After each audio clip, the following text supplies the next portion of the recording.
My ex-husband's an alcoholic.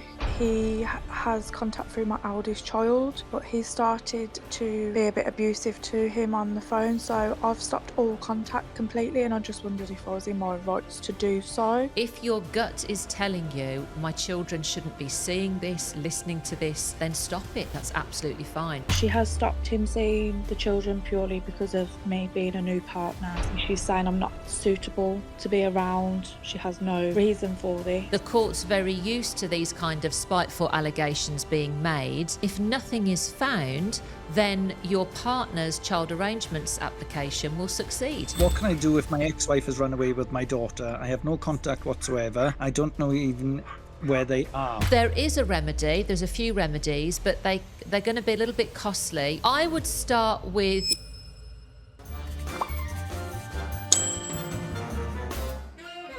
Hi everyone, and welcome back to the Legal Queen live show. I am your host Tracy Maloney, also known as the Legal Queen on social media. I am a practicing family law solicitor and have been now for over 20 years.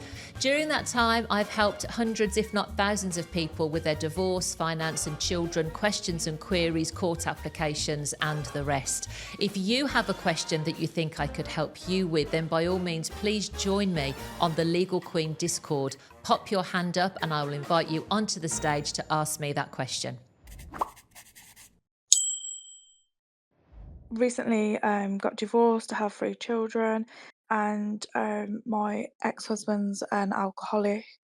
I don't have contact, only through email, and he has contact through my eldest child through a phone, but he started to be a bit abusive to him on the phone, so I've stopped all contact completely, and I just wondered if I was in my rights to do so.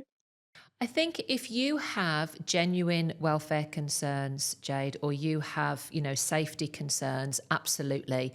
Everybody's level is different, and the court recognise that. So it's not as if you are going to be punished or reprimanded if your ex decides to make a court application and says that, in his view, you stopped the contact without due regard to the children, because the court's going to listen to your concerns.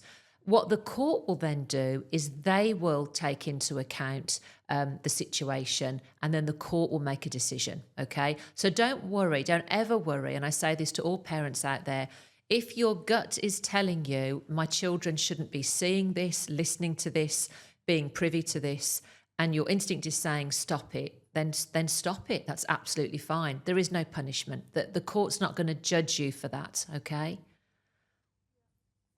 Yeah, no, that's brilliant. Thank you. It's just obviously sometimes as a parent, you think, are you doing the right thing? Yeah. Even though I want him to have a relationship with his children, I want nothing more. But as I say, he's an alcoholic, and I Yeah. have emailed to say, as long as you prove that you've stopped drinking, you can speak and see your children. Yeah, I'm more than absolutely. happy for that, but he Yeah. hasn't done so. No, I think based on the limited information you've given me, Jade, you're absolutely fine.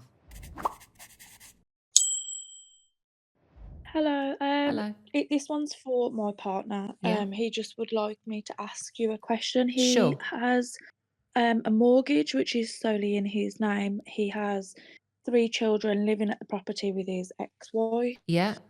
Um, and he was still going to continue to pay the mortgage up until the youngest one was ready to leave at the age of, I don't know, I think it was 18 or so. Yeah. But she's put a notice of application on the home rights notice. Yes. Is it possible for you to just explain a bit more about that? Yeah, so if she's living in a property and it's only his name on the property, legally he could sell the property and not give her notice, and not have to seek her permission to sell, because it's his home. He owns that home at land registry and the mortgage is in his name. But where you have a right to occupy that property because you've been living there as part of a relationship and you need that property to house children, which is where I think she is, you can file what's called a home rights notice. It's a HR1 form. And you send it into land registry. And what it says to land registry is, if the owner of this house wishes to sell, can you please notify me? But in addition, the home rights notice will stop the sale from going through. because it will force the owner of the property to deal with the person that's in the house. So that's why she's lodged it. It's just protecting her right to stay until they've reached some sort of financial settlement. Okay, so he can't sell unless it's with her permission, No, as in, so he there's an agreement. exactly. He can't sell it until they've reached a financial agreement. Now, that doesn't mean he needs her agreement. That means that if Yeah. he can't get her agreement to move out or buy him out or whatever it might be, then it's a court order. Because the court can order that the house is sold and the court can order that the HR1 is removed. So if he can't Okay. get agreement, then it might be that he needs to ask the judge for help. Okay. So, just another quick one Yeah, as yeah, well. it's fine. She has stopped him seeing the children purely because of me being a new partner. Yeah, She doesn't agree with it, which she has made an application, good, with the C100. good. But obviously she's saying I'm not suitable to be around. She has no reason for this, as Yeah, I've already heard you in previous conversations yeah. that she would have to, um have kind of evidence, I'm guessing, towards Well, them, yeah, I mean, yeah, allegations. if she's suggesting, Jade, that you are a risk to the children, that, you know, Mhm. you being there compromises their welfare, then absolutely. She can't just say that. She's going to have to suggest to the court why that might be true. And then what the court always do is they'll get CAFCAS involved, or they might get social services involved as a neutral third party to investigate. And typically, the court's very used to these kind of spiteful allegations being made. And if nothing is found, then your partner's child arrangements application will succeed. Because it will always come back to these kids need a relationship with both mum and dad. And Yeah, regardless of who yeah, dad has chosen to be his new partner, that should have no bearing on the children having a relationship with him. Mum doesn't yeah, like you. I get it. You know, it's the age old story. She doesn't like the new girlfriend. But her motive for stopping the children from seeing their father may not be agreed with by the court, shall I say. yeah. Okay. Okay, lovely. Just another one I've just thought of. Yeah. With the house, obviously he pays the mortgage every month, for the children to be there, obviously. But if she was asking for maintenance on top of that, is that right? It's Will hard. they will they Yeah, it's will they hard. look at that you are providing for the children? It's hard for me to answer, Jade, because I don't know what her financial position is. And I mean, child maintenance, he will always have to pay, okay? And child maintenance questions, I always direct people to maintenance, you know, the CMS. That's going to be based on the number of children, the age of the children, and his income, okay? But if she's talking about spousal maintenance, which effectively is what that mortgage payment is, by the way, then she has to show that she's working to capacity, that, you know, she's maximizing her earnings and what she can do, and B, that while she's maximized her earning potential, she still has a deficit. And of course, this is based on the fact that they were married. I don't know if you've told me they were married or not, but spousal maintenance Yeah. only, okay, well, that it only applies to married couples. But it would be for her to prove that. And if I'm honest with you, spousal maintenance is not going to be considered by the family court. We're not going to, sorry, by the children's court. We're not going to Yeah. muddy the waters and you know, start to talk about maintenance when actually we're there to talk about contact. Yeah. Okay. All right. Lovely. Thank you so much. Thanks, Jade. Bye-bye. I have a pre-trial taking place in the next sort of 2 to 3 weeks, and I'll Yeah. be representing myself. Yeah. Currently, I'm seeking to have a prohibited steps order put in place for my daughter, as well as having some child arrangements put in place. Yeah. And I just wanted to sort of have an idea, you know, what does the judge typically sort of focus on in this sort of scenario? So it's I mean, your I'm happy to give you a bit more background as well if you want that, but just thought, okay. yeah, So I'd it's appreciate it. your application for a prohibited steps order. Is that right? Yeah. And just very briefly, please don't go into detail, but what are you Yeah. asking the order for? What do you want to stop? Okay, so I want to stop my child from being relocated up until a Okay. certain period of time. Okay, then the court will take this application very seriously, because any kind of relocation by the other parent, obviously depending on how far we're going, is going to potentially have a bearing on the child's contact with you. So absolutely the court is going to listen to it. I would say in the first instance, you're most likely to be granted your PSO, just so the court can press pause on whatever the other parent is planning on doing until the court's had more time to consider it. But then, Absolutely, and yeah, go on. that's exactly what's happened. So, Okay. yeah, exactly what you said there. You've just hit the nail on the head. So I've currently got that standing at the moment.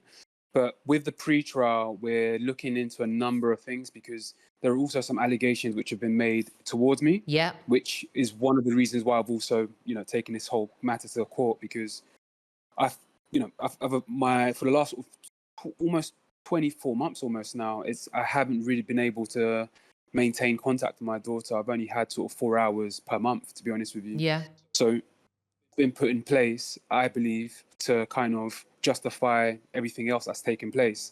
So, So I'm just trying to work out, how can I best prepare? And yeah. So if I share with you, if I come at it from a different angle, Sibo, and share with you that when a court is looking at applications like this, they obviously have to respect the other parent's wish to move away.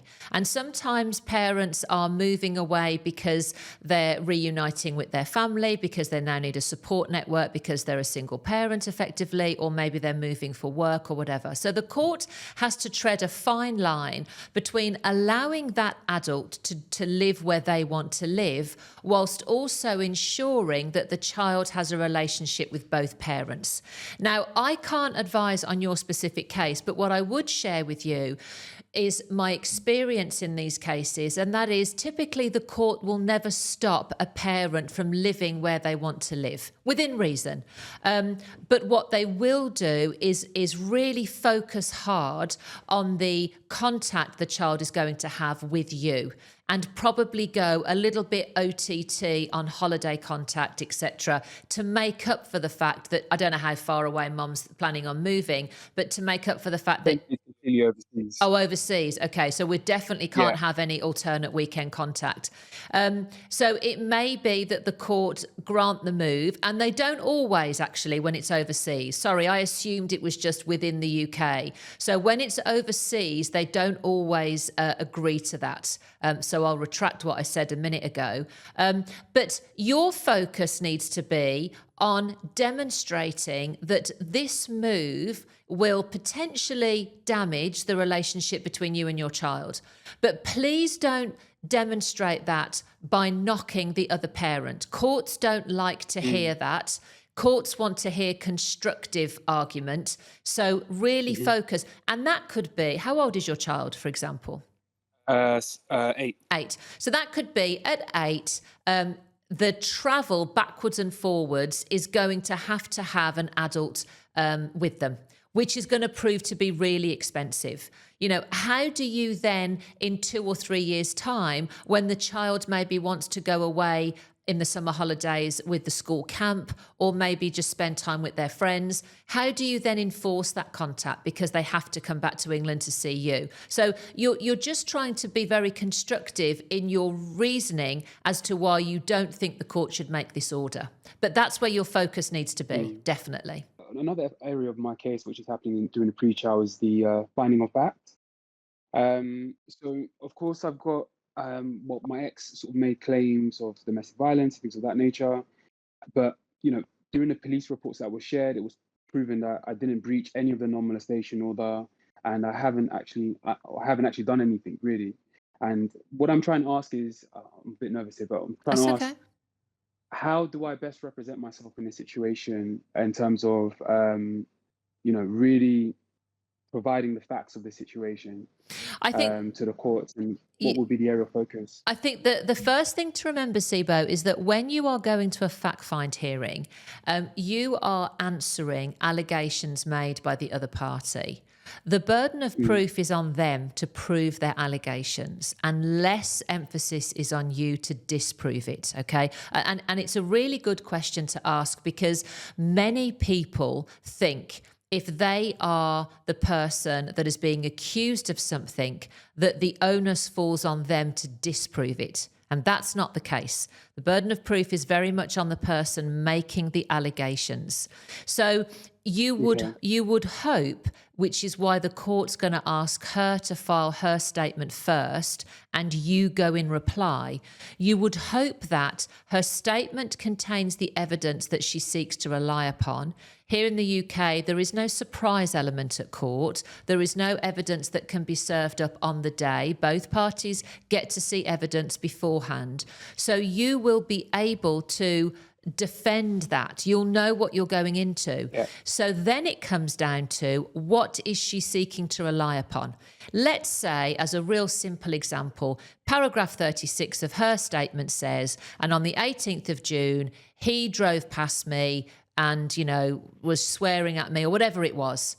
What you want to be looking at is, where were you on the 18th of June? And do you have a parking ticket or whatever it might be to prove that you were somewhere else? That's all. So it's not about you trying to disprove or going in there guilty, trying to prove innocence. It's about you just combating whatever she seeks to rely upon.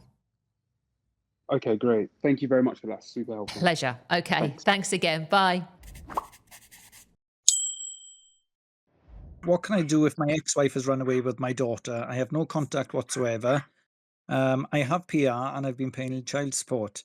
I don't know even where they are. What are my first steps on how to get contact with my daughter? Well, first of all, that is so sad that a parent would do that and just take a child and disappear off the face of the earth. And of course, my answer isn't going to be particularly helpful because it's really hard. I would start with using the services of an inquiry agent. Sometimes they can help. They are a respectable fee of usually between £80 to £100. If you give an inquiry agent your ex's name and date of birth, they will be able to do some searches. There is help that the court can give you, but again, you have to go and take some legal advice about what that is. It will be very specific to your circumstances. That's going to be costly. It won't be overly expensive, but it will be costly. I think the real tragedy is that it's time consuming. It might take a good year to find out through the court route where this other person is. The court has got the power to contact Department of Work and Pensions and find out where the address is. They won't give you the address, but at least you can serve the application if, for example, this particular person wanted to have contact with his child. So there is a remedy. There's a few remedies, but they're going to be a little bit costly. More importantly, time consuming. Right. And the next one is so we've been through this one before because this is like a thread of questions. So lady serving her husband divorce papers who is currently in prison. She served the papers on his criminal solicitors. Would the courts accept that as service? Yes. I mean, as long as we serve somebody who we know the other person's going to have regular contact with, I would personally serve direct to the prison because then there's no doubt. But, by all means, speak to the criminal solicitor and say, are you going to serve them at prison? The criminal solicitor may say, I'm not instructed to accept service.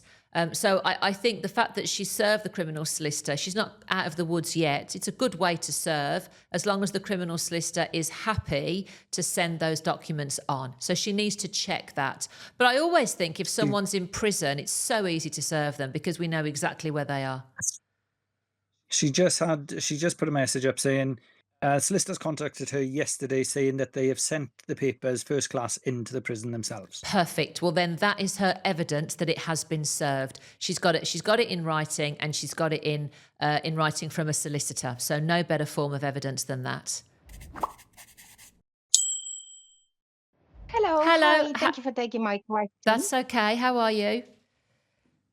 I'm good, Good. thank you. I have a question with regards to applying for relocation abroad order. Yes. So I currently I currently have, since a year ago, a leaves with order, so the children live with me. Yes. I also have a barring order in place where the father cannot take me to court for the next 3 years with regards to child arrangements. Yes. The father was also ordered by the court not to have direct contact because of his abusive and violent history towards me and the children. Mm-hmm. And he was only ordered a letter contact fortnightly due to him previously ignoring every court order that was in place. Now, for a year, he hasn't contacted the children. He hasn't established any contact at all. He hasn't written any letters. I'm completely on my own with the children, and I consider that moving abroad where my family lives and where my children are very familiar with the family and has got strong ties with them would help me raise them in a better environment. So I just wanted to know whether it's a C100 application I have to file or a C2 application for a specific issue order. I'm not quite sure how to go around this. Yeah, no, it's neither one for a relocation order. What I usually say to people, and I'm going to say the same thing to you, is that you're going to need to take advice first. You've already told me there's a barring order here. So the court's already live to the fact that applications have been made in relation to this child or the children willy-nilly. That's why they've put a barring order on. So the first thing you need to do is take some advice. No, the court has made a barring order in place for the other party, for the father, I not to keep on appreciate, taking me to court for yeah, child I Okay. appreciate that, but it's still going to get flagged. When any application's made, there's a barring order in place that needs to be dealt with. Okay, so I'm going to suggest that you take some legal advice first. Usually for a relocation application, we're also sending in a statement, so a position statement when we're making our application. So I think in this instance, take some advice first, get your prospects of success, and then because yours is a little bit tricky, you're not going to be using the C100 or the C2. As I say, we've got this barring order to deal with and make clear to the court so that it's not just rejected at first instance, that it's you that's making the application. But more importantly, there has to be a really good statement in support here. All right? Okay, thank you very much. And how can I arrange a consultation with yourself or with your team? Yeah. Is it just via emailing you? Yeah, absolutely. If you drop me an email, I generally get to all the emails within sort of 24 hours, and then I'll give you some information about how you can get an appointment with us. No problem at all. Thank you very much. All right. Thank you. Thank you, Em. Bye-bye. Somebody on TikTok is just asking me, what is a barring order? And I'll just jump on and answer that. A barring order is where the court make a barring order in the last order that was made, barring one of the parents from making any further applications for 3 years. Sometimes we can get overzealous parents that just make application after application and a final order is made and they make another application. And obviously that's what's happened here in M's case. So at the last hearing, the court have decided that they're going to give Dad 3 years where he cannot make an application within those 3 years. So hopefully that's answered that question.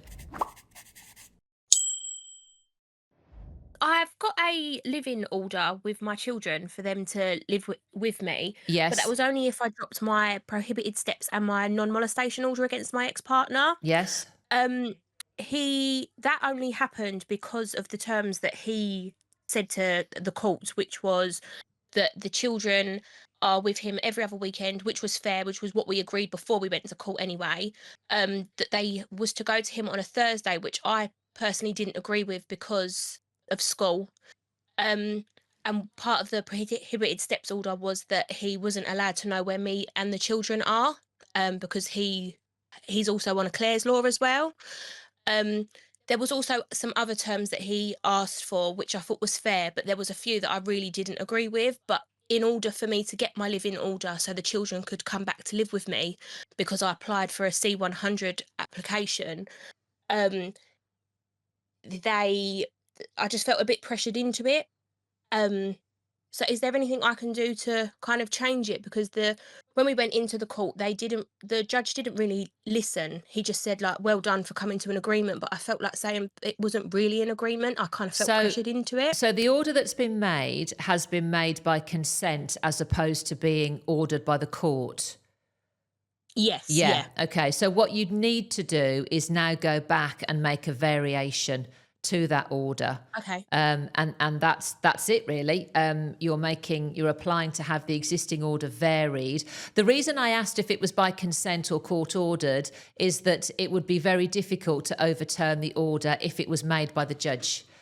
Because obviously the judge would Yeah, have of course, considered yeah. the evidence and made that order. But given that it was done by consent, you are looking to make a variation application. All right. Okay, that's fine. Lovely. Perfect. I'll do that. Okay. Thank you, Ashley. Thanks. Bye-bye. Thank you so much. Daughter's been living in Spain with the mother. Mother sent the daughter to the father in the UK because of behaviour. Daughter's been here and going to school. Mother is now wanting her back. When the father agrees, she's putting a block on it.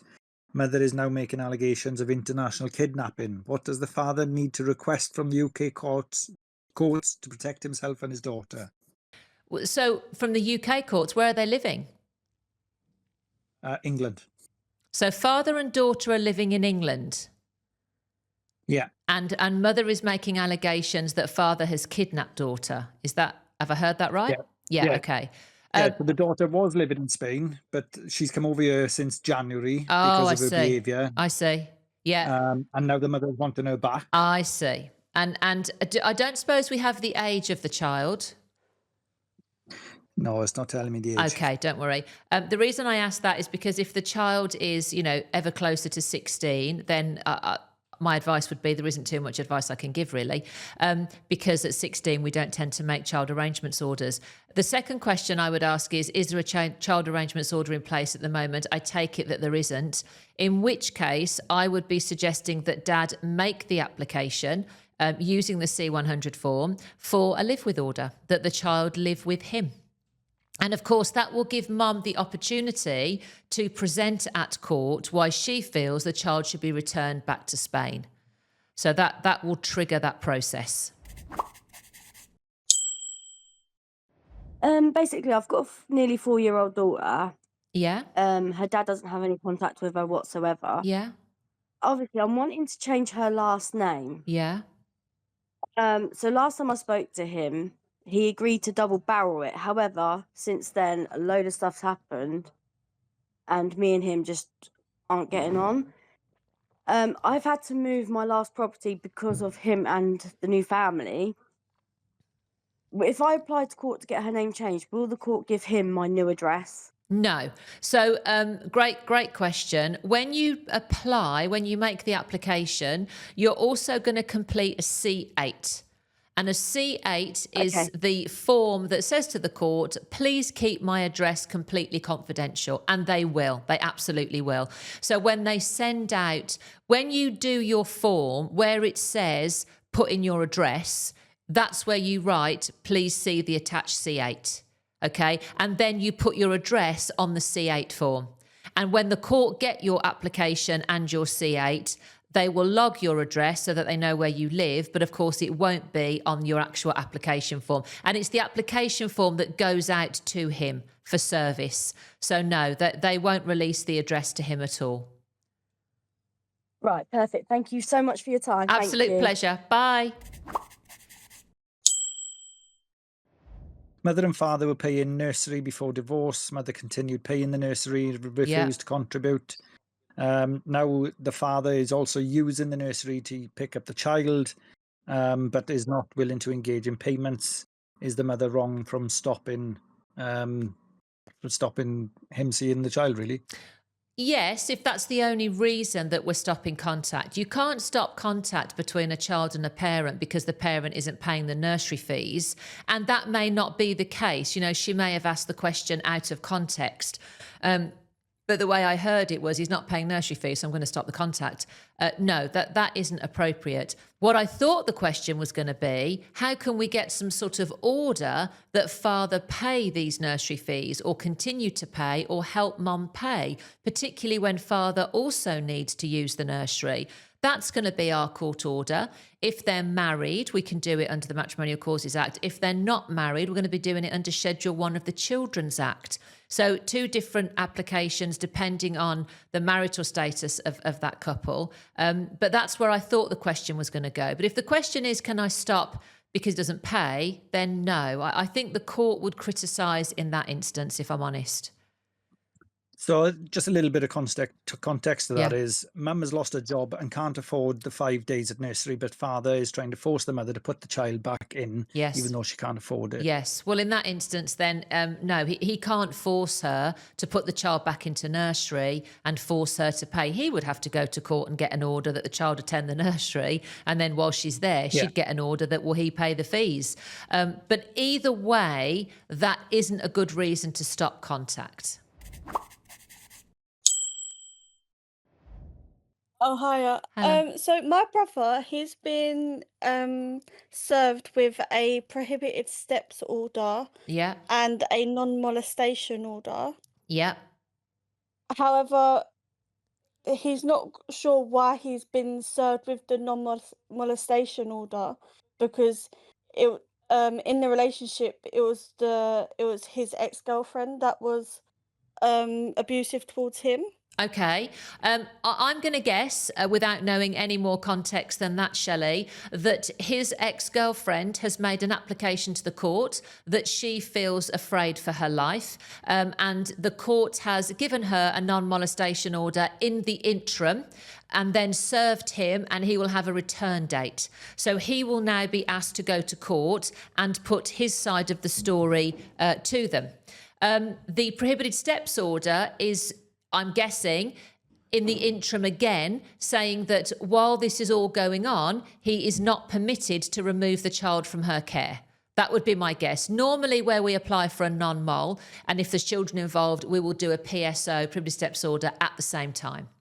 But get him to have a look at that paperwork carefully, because there will be a return date. My wife wouldn't let me or encourage regular contact with my daughter and leaves it up to my daughter to make the decision whether she wants to see me. Although I obviously love seeing my daughter whenever I can, it makes it hard to plan and organise my time. And also, if my wife's plans have fallen through, she will last minute want my daughter to come with me. I want regular contact, but my wife just says it's up to my daughter. What should I do? I know a C100 form is probably next, but will the court just do as my daughter wishes? She's 14. So yes, it's a C100 form. Where there's no agreement between parents, a child arrangements order can be really helpful.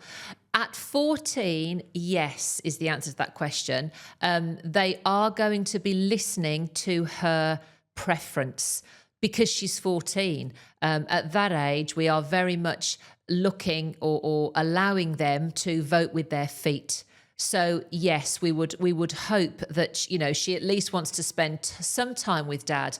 What would be particularly unhelpful here is if the court order said, you know, contact as and when the daughter chooses. We don't want that, and dad would have to say, look, even if I had one weekend per month, that would be great. But I think what dad's looking for is just a bit of structure. You know, and if the 14-year-old has got a very active social life and lots of friends or after school clubs or whatever it might be, then what I would be suggesting is that, well, at least could we get some time once a month? That's not too much to ask of a 14-year-old, you know, and the court will give him that, I suspect. If both parties agree with the terms of the statutory declaration signed before the divorce, yes, can the court overturn it? My mum lives with us and invested a substantial amount of money for us to provide her with living accommodation at our home. Therefore, her investment will come to me, but when we sell the house and the rest will be split as per our statutory declaration, but I'm concerned that the court will force us to split it equally. Yeah.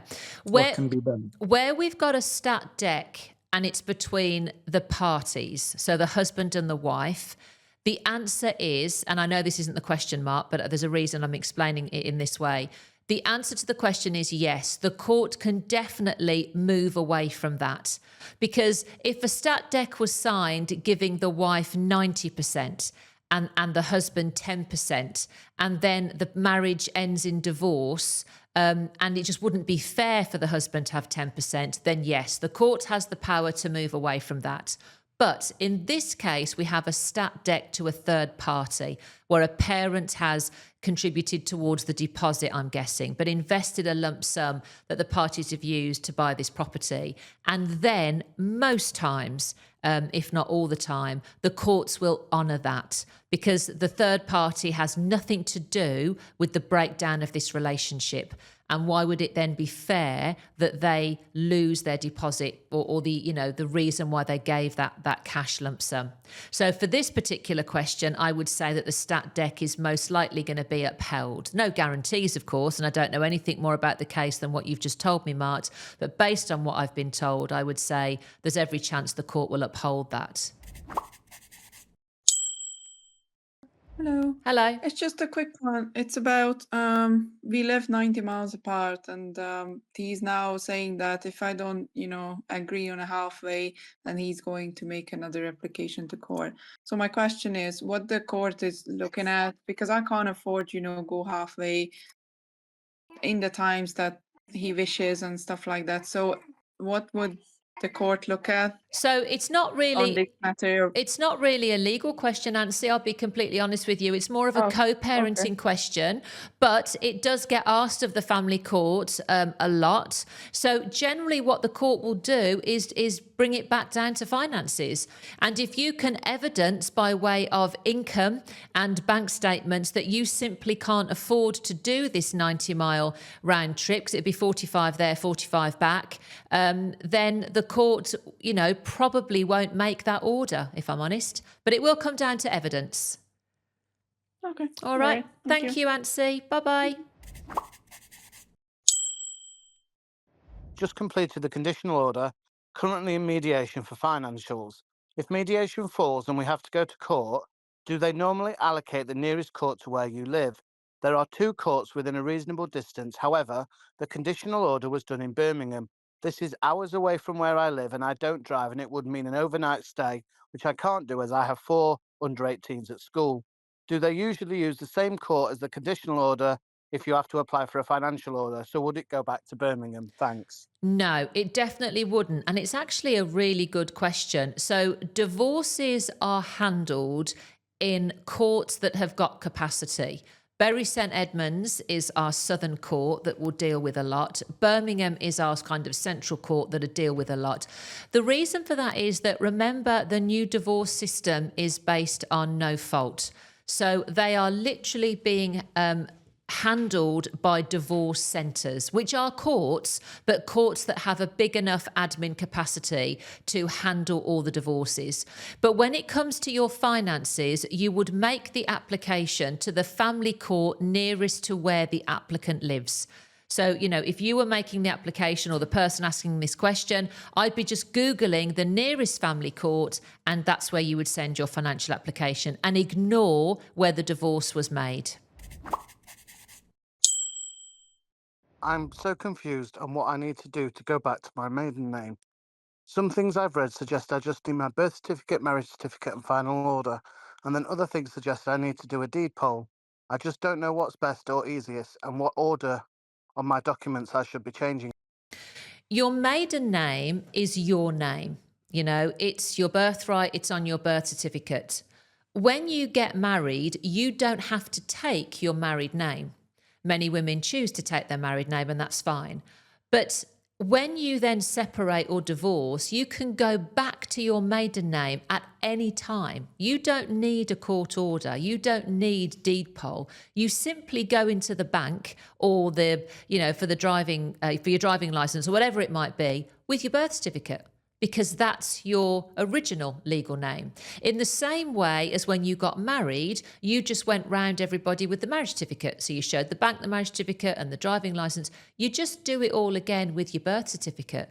A lot of people think, well, I have to wait until I get the divorce. Absolutely not. Because remember, you didn't have to take his name in the first place. That was your choice. So it's also, lots of married women go back to their maiden name without the divorce, which is absolutely fine too. Lots of professional women, GPs and things, they will keep their maiden name if they have a reputation, and the changing of name is going to confuse their clients, lawyers, etc. So it's really simple. Just show everyone your birth certificate and ask them to change your name back. Hi. Hello. I'm willing to soon going to family court, and I'm just wondering, should I wait when she gonna go first for it? Because I assume she'll have these legal expenses on the legal aid, but I have to pay for everything because I'm working, and I'm just afraid it works as whoever goes first wins. Well, that's not true. Whoever goes first wins, because if that was the case, we wouldn't need any judges. We'd just get an application form in first. The other thing that I would say is that it doesn't have to be expensive. I appreciate that you're not going to get legal aid because you're working, but if you represent yourself, it's not expensive at all. The main question, however, is, should I let my wife go first? I don't know what application you're looking to make.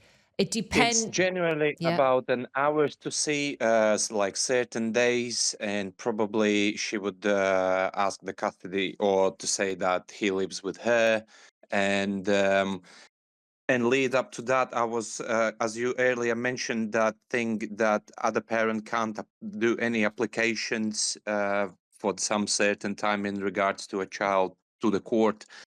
Is there should be some like serious grounds for it, or is just on a request? Sorry, I'm not understanding the question. So the application that you're thinking of making is a child arrangements application. Is that right? Correct. And Correct. is that to determine where the child lives and how much contact the child should have with you? Mainly what I'm looking for is that I can spend 3.5 days with him I see. Okay. a week. Well, if the child is with mum and you're the one that's missing out on contact, then you are very motivated to make the application. And I would say that you might want to think about completing the C100, and you're asking the court for a child arrangements order that you get to see your son for 3.5 days of the week. Okay, so in that instance, I would say that you make the application. When you make the application, yes, you will have to pay a court fee. But if the child is living with mum and you know she's got him all the time, I don't see why mum would make the application. She's got no motivation to, has she? Because the child's living with her.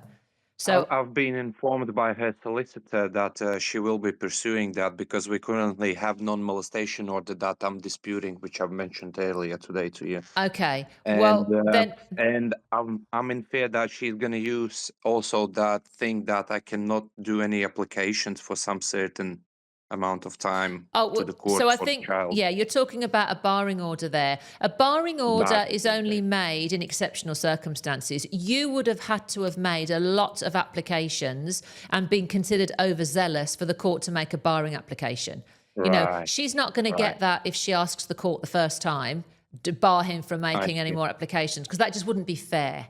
Okay, so I Right. suspect that she won't get that. I see. Thanks a lot. Pleasure, thank you. Hello, I have a court order in place.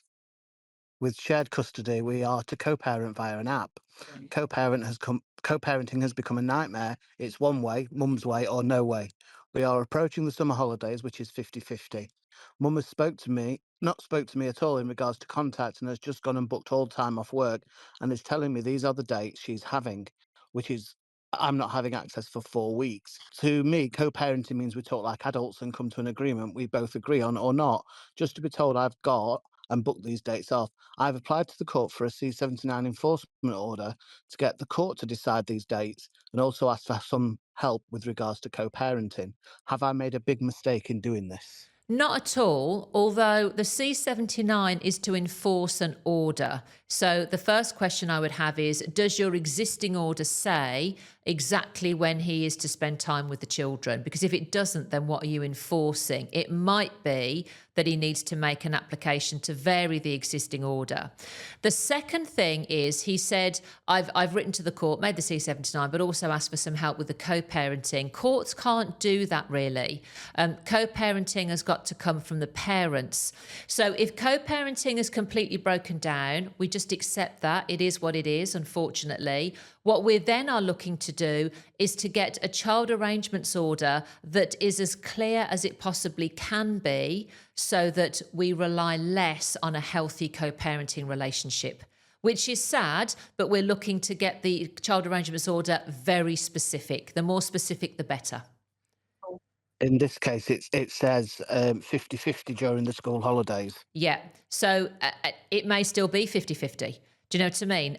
Even if she's having 4 weeks, she may say, well, actually, the way that the dates fall, that's actually exactly 50%. I thought the way his question was worded is that he's not going to see the children hardly at all, that she's got 4 weeks and he's got 2. So, you know, if she's overstepping, absolutely. If that turns out to be 60 or 65%, then he can enforce that. But I would also be looking to get more specific in the next order that's made.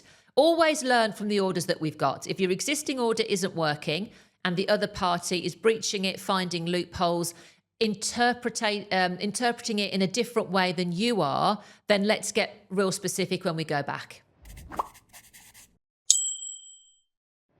There's no court order in place. Yes. He's got a 50-50 relationship with a split. X has now taken a new job that requires her to work 2 nights away per month. Basically, do I have to swap the whole dynamic around to suit her new role? I don't see any benefit in the girls or my circumstances, but there's no court order, so... Yeah, I mean, look, this is life, isn't it? You would really hope people change their jobs all the time. And that, you know, in this case, it's a different shift pattern. You would hope that they could sit down and go, okay, let's just co-parent, let's get around the table and let's sort out what's going to work then for the family. My answer is going to be, obviously, if you can't do that, then sadly, you're going to have to make a court application. So you're going to have to go back to court or go to court in this instance. I hear what you say, they don't have a court order, and be specific. Try, though, to remember where we have parents that are on shifts, you have to extend them a certain amount of flexibility. You know, sometimes irregular shift patterns are part and parcel of the job. You know, if you're a fireman, if you're a nurse, whatever it might be, a police officer, that, you know, it's kind of conditional on their job. And we do have to be flexible as parents, even when we separate, when it comes to shift patterns, as much as we can be.